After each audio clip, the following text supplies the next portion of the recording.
You ever been asked to make Jello shots for a party and just been stuck with leftovers? I'm Kamaron Lockwood with Chowhound, and here's how to make them irresistible every time. All right, so we're gonna start with just any kind of pot that you can boil water in. 1 cup of water. Always make sure you're using a fluid ounce measuring device, not a dry ingredients cup. I'm gonna stick this on the stove top to boil it. Once the water's boiling, we're gonna go ahead and take our Jello selection of choice. We wanna evenly mix in our gelatin right into the center. You can use a whisk, bar spoon if you have it, anything will really work. We went ahead and used the lime flavor, my personal favorite flavor.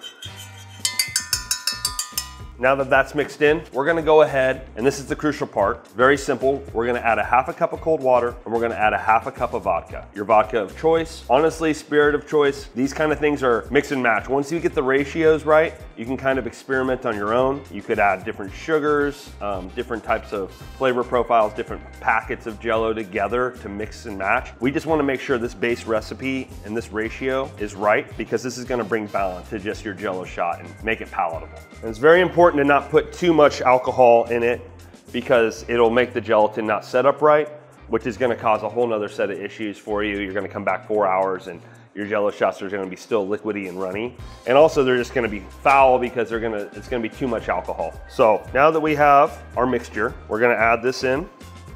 Give it a nice little stir again. This is gonna help start the cooling process. Now there are quick instructions on how to do it. If you're in a hurry, there are instructions on the packet. Really the only thing we're changing to the regular recipe is, instead of 1 full cup of cold water, we're splitting the difference with the vodka or set alcohol. You know, you can also, like I said, if you want them to be a little bit sweeter, just pull out whatever that you would take from the alcohol, and say if you wanted them to be, you know, a little bit more sugary, maybe just get to that same 1/2 cup level, but you could add maybe a little bit of simple syrup in there, you know, or fun juice flavorings, or, you know, anything to kind of play with it. I would always recommend trying it first just to make sure it's good, but you'll probably be in a pretty safe area where maybe you'll do a little bit of tweaking, but it's probably gonna be pretty delicious. Now that we have our lukewarm mixture, we're gonna go ahead and pour it back into our container, or really just anything that's gonna be easier for you to pour to get them to set up into whatever vessel you want.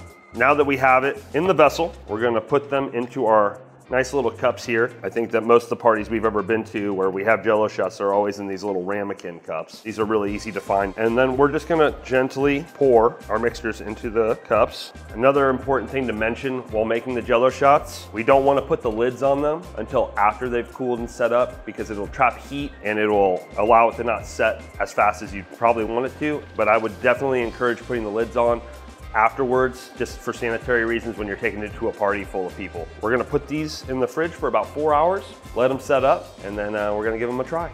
Okay, so it's been about 4 hours, and if you can see, you'll know that you did it right, because you'll have something that's resembling of Jello. And you know, this is just a very simple, easy thing to do, but this is just a way to ensure that you're not gonna mess it up every single time, and it gives you a little bit of room to play, and a kind of a way to think about it. But you know, you get your ratios right and the world is your oyster. Let's party. That's good.